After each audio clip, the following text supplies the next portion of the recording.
The Siam-Burma Death Railway was popularized by the movie The Bridge over River Kwai.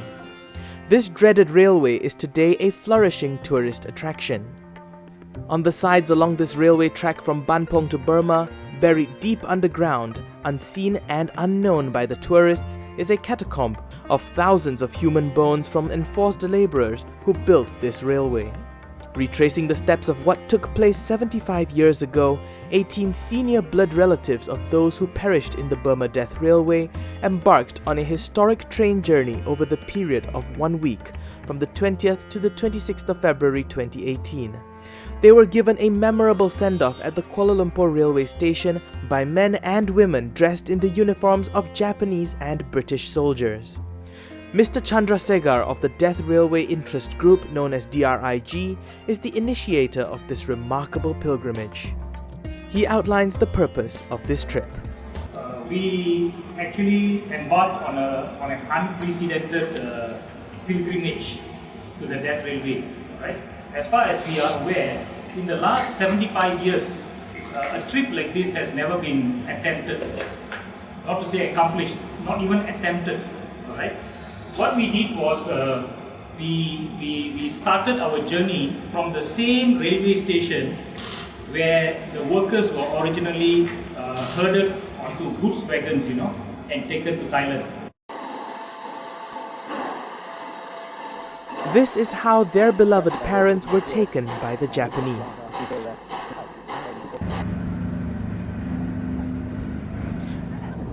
They shared a simple meal of tamarind rice wrapped in a paper called pulisoru, which they brought themselves. 91-year-old Arumugam Kandasamy talks about his journey to Siam when he was only 15. With a flair for language, he quickly picked up Japanese and became an interpreter. As a result, he was spared from the hardship of intensive labor. At the border town of Padang Besar, they ate their food on the platform like what would have been with their relatives. On the move again. This mountain range is part of the main range, the backbone of Peninsular Malaysia. It is known as the Phuket Chain, which connects the Tenasserim across the Three Pagodas Pass into Burma and extends as far as Tibet beyond the Himalayas. They traveled overnight through the rugged terrain of the Kra Isthmus. Arumugam talks of his privileged experience. I was allowed to sleep with the Japanese in the long house made of bamboo. There were 2 tiers, just like the berths on this train. Snakes would also sleep on the ground below. They were long and green like catfish. One day I was eating porridge. On stirring it, I found a piece of meat. It was snake. I could not tell them that I did not want to eat, nor could I throw it away. I told them I would eat later and put it aside. When they were asleep, I took it out and dished it in the jungle. I never did any hard work. Working as an interpreter, I was paid $5 a day. The other workers too were paid in Japanese currency. At dawn, skirting the undulating hills of the Kra Isthmus, they arrived at Banpong. They visited the Wat Dontum temple. The chief monk gives a briefing. This temple is built on the site of the first Japanese military camp, which also held the prisoners of war in 1941. A Hindu prayer service in a Buddhist temple held before the statue of Buddha.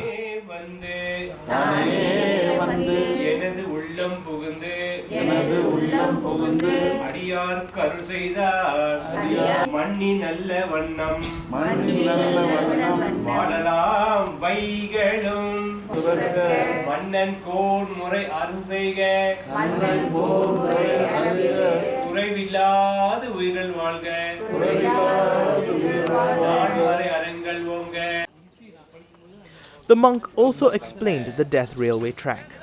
The group inspected the original track behind the temple. They then embarked on a step-by-step journey tracing the Death Railway. On reaching Kanchanaburi, the group was hosted by Dr. Surin to a scrumptious buffet lunch on a floating restaurant at the base of the infamous bridge over River Kwai. Bridge over River Kwai. That evening, the pilgrims set foot on the bridge, retracing the steps of their lost beloved with heavy hearts. After dinner, also with the compliments of the same Dr. Surin Janipan, who graciously met the group. He was a brigadier general who fought in the Vietnam War, advisor to the Law Commission and Police Affairs National Assembly, founder and president of the Tourist Business Association, and president of Thailand Buddhist Federation. A man of great influence. People that strong and good heart and deeply reminding about your history. The good deed in Kanchanaburi. I know it's really terrible. Sorry. Many people die. Some people go back. Some people cannot go back home. A lot. So I try to do many things in the past time here. I told him how, what is this? Everybody remember the death railway for the prisoner of war, and we have the museum, we have the cemetery, all very good. But we forget that the Asians who work on this project, they also die in much larger numbers, and nobody know about them. And there is no monument to remember them. And explain to them, and we start find the land. Yes. Like that. And you have your idea how big, what size, what design put on you have to be proud. This monument was erected by the Japanese. The four corners in the vicinity of the monument have writings in Chinese, Thai, Vietnamese, Malay and Tamil. Only the Tamil writings have been defaced. One more time they gathered at the bridge.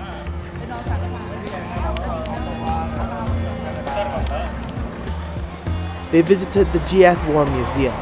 Death had been changed to Giath, acronym for Japan, England, Australia, Thailand and Holland, with no mention of Malaya or the Indians of Malaya, who formed the largest casualty of the Death Railway.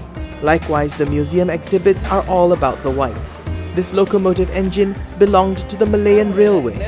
This lady's father came here as an engine driver.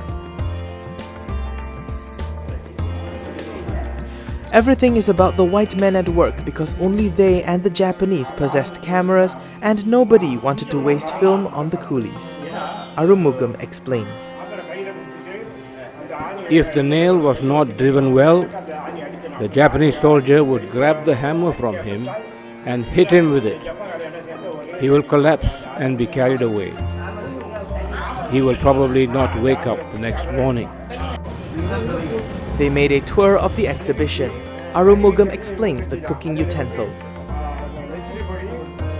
In this cast iron wok, they will boil the chickpeas with ikan bilis and mix in some powder and salt, resulting in a #1 delicious meal.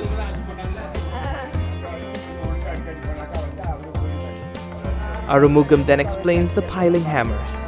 The hammerhead was attached to a rope strung out to several men. The pylons were driven by Indian muscle power.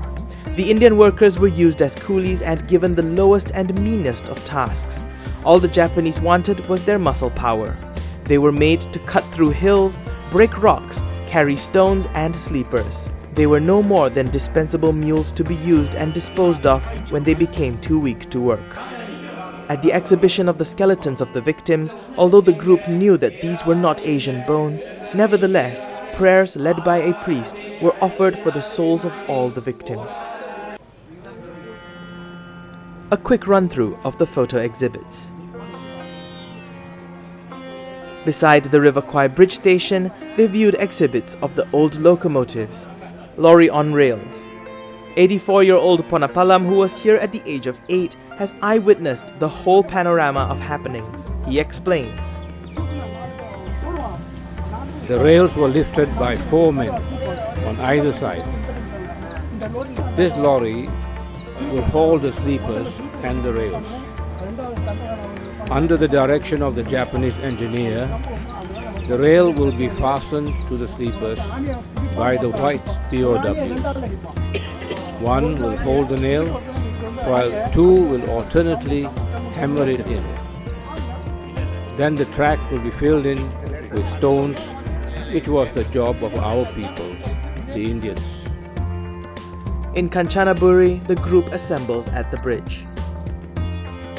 They visited the Thailand-Burma Railway Center War Museum, but photography inside was forbidden. The displays are full of white POWs at work. Across the road is the war cemetery of white men, magnificently maintained. White POWs who worked on the railway numbered 61,000 and 12,000 of them perished. Southeast Asian civilian laborers numbered between 18,000 and 250,000. 100,000 of them were Malayan Tamils, of whom 60,000 perished, including the parents of these pilgrims. The Tamil pilgrims lament the fact that nothing was done to remember the Indians. The white people did their homework, researched, collected, and identified the remains. The Malayan Tamils were largely tappers from the rubber estates. They had neither the know-how nor the resources to do anything. This group of people are trying desperately to pick up the threads of a forgotten history to stitch together a memorial tapestry. The pilgrims embarked on the actual Death Burma Railway from Kanchanaburi, which was the Japanese headquarters for railway construction. The train goes as far as Namtok, the last stop beyond which there are no more tracks. The bridge over River Kwai was a misnomer. There was no River Kwai as such. The main river that originates from the northern Tak province was called the Klong River, that runs through Kanchanaburi as the Mae Klong, where it is joined by another river called Kwai Noi. The bridge was built 5 kilometers north of the town of Kanchanaburi, here called Tamakam, on the Mae Klong. Only in 1960 the name of the river north of Kanchanaburi was changed to Kwai Yai. Kwai Yai means the big tributary and Kwai Noi the small tributary, and both became the Mae Klong that flows into the Gulf of Siam. The railway line follows the Kwai Noi. There were 2 bridges over the river. The first bridge was about 100 meters downstream and built of wood. It transported construction materials while the steel bridge was being constructed in 1942 to 1943. Both the bridges were bombed from December 1944 to June 1945.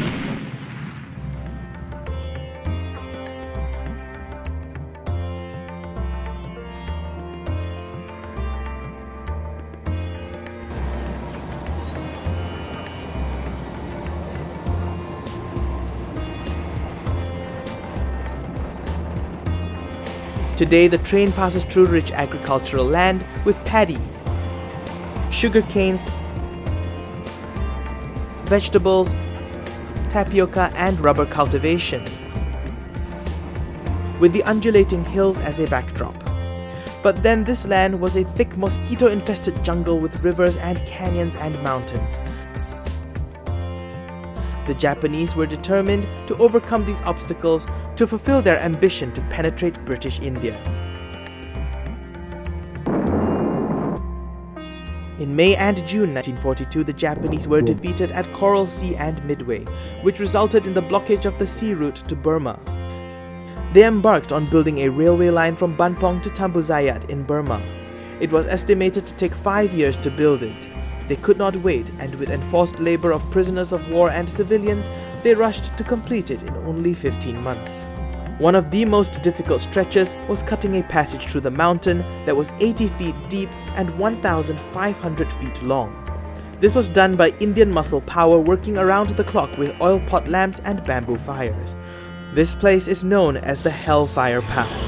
There's a fire ahead. The group had originally scheduled a visit to the Hellfire Pass 20 kilometers beyond Namtok, but it did not eventuate. However, this was the closest they came to experience the Hellfire Pass.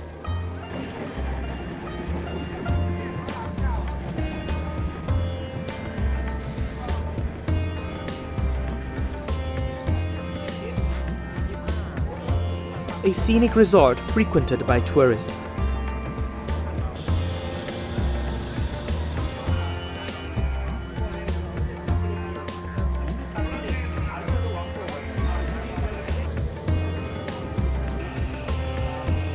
Skirting the river precariously on one side and edging along the hill with nearly inches to spare on the other.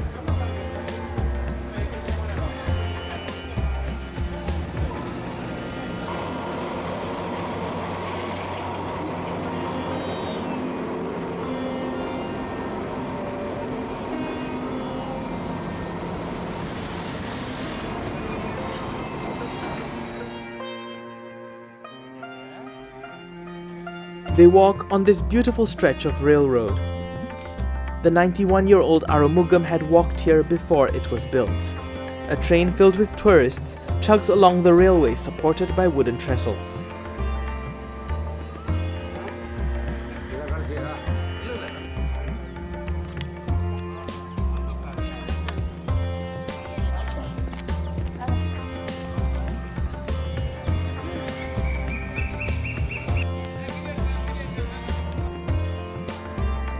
They saw the abandoned relics of the different train parts used at that time.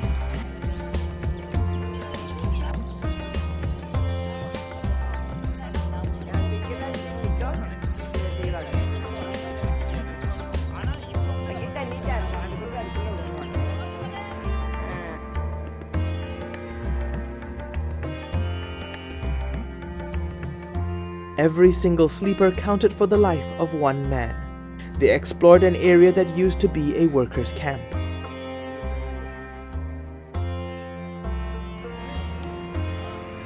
In another scenic resort, this wagon-shaped chalet was shared by 8 people.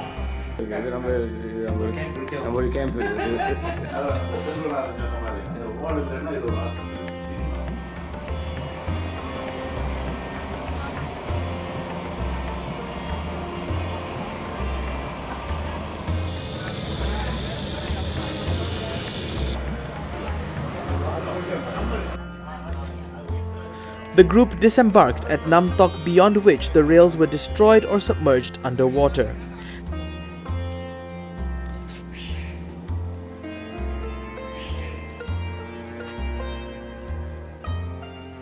They spent the night at a scenic resort by the river.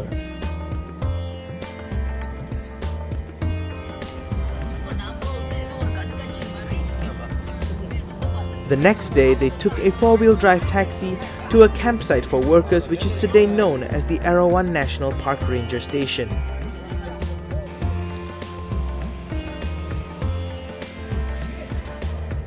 A jungle of bamboo recovers from a fire. This is the kind of wild bamboo jungle the coolies had to clear.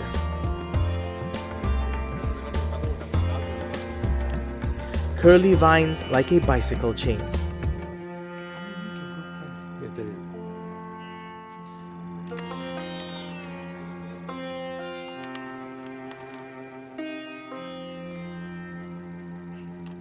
Cool, clear water springs out of rocks and flows under a bridge with an abundance of fish.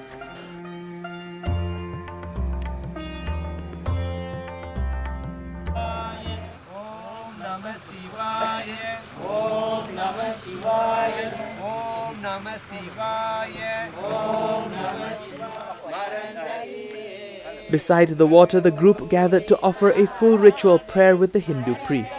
They implored the gods to grant eternal peace to the souls departed.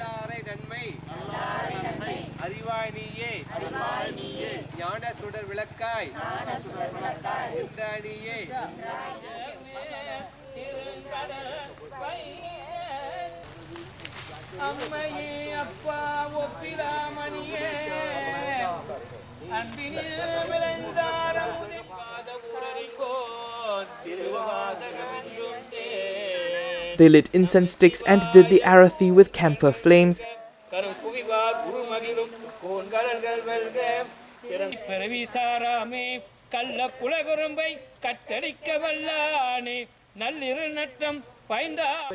And threw flowers into the forest in praise of the souls.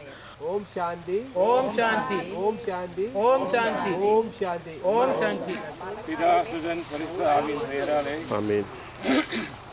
இந்த மரண கண்ட காலத்தில் பாடுபட்டு இருந்த கிறிஸ்தவர்களும் மற்ற அனைவர்களுக்கும் 4 people in the group were Christians, and a Christian final rites prayer was also said. ஆண்டவராகிய இயேசு கிறிஸ்துவே நீர் கல்லறையில் 3 நாள் துயில்.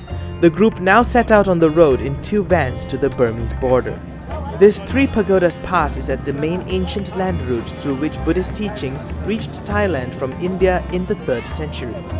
The pass is named after 3 small stupas built during the Ayutthaya period of Thai history between the 14th and 18th centuries as a symbol of peace. Chandrasekhar introduces Mr. Devadas. Coimbatore பூர்வீகம் வந்து Coimbatore Tamil Nadu Mr. Devadas is from Coimbatore in Tamil Nadu, India. He has been in Thailand for 25 years. Leaving his heavy work schedule, he has come to spend the weekend with us. He is the head of the Thailand Tamil Association. In the war cemetery in Kanchanapuri, everything is about white Europeans. There is a plaque that says more than 90,000 Tamilians have perished. Why is there no commemorative monument for them? We must do something to honor them. It is our fault that this history is forgotten. Mr. Chandrasekhar has made the effort to organize this historical pilgrimage. It is no small matter, and we must be grateful to him. Crossing the border into Burma, now Myanmar, supervised by the border guard. Remnants of the track that led to Tabizayat. At the site, they offered prayers.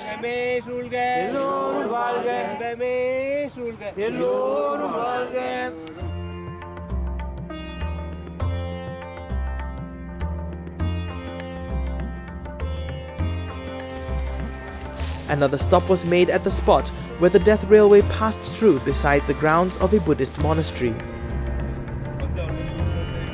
They made their way back by road. They visited another section of the Jiath Museum. The longhouse rebuilt to scale with exhibits of white POWs.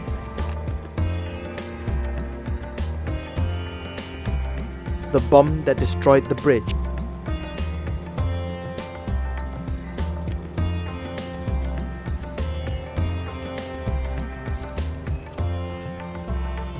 A long-tail boat called the Ria Hang Yao, common on Thai rivers.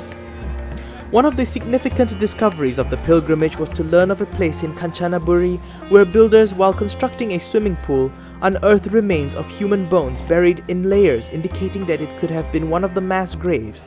It is private property and the lot adjacent to it is vacant. They conducted a prayer service on the spot.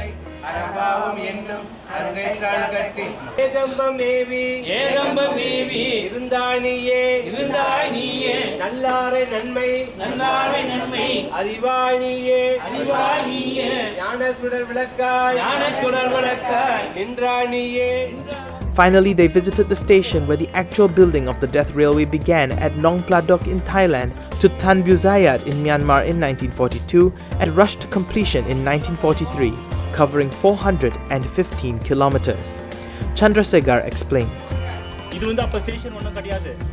At that time, there was no station here, and this was a junction. The line comes from Bangkok, and this is where it all began. They had brought thousands of workers, and this whole area was the camp.